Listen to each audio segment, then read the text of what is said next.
বন্ধুরা দেখো, আজকে চিকেন মহারানি বানিয়ে ফেললাম। কেমন হয়েছে তোমরা কমেন্টে জানিও।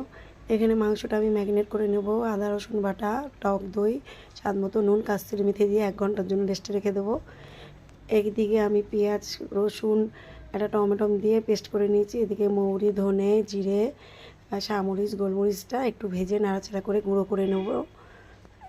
এখানে গ্যাসে কড়াইতে তেল দিয়ে পেঁয়াজটা ভেজে নিলাম। এদিকে যে পেঁয়াজের পেস্টটা করেছিলাম সেই পেস্টটা দিয়ে দিলাম। এদিকে লঙ্কার গুঁড়ো, স্বাদ মতো নুন দিয়ে মশলাটা কষিয়ে মাংসটা দিয়ে দিলাম।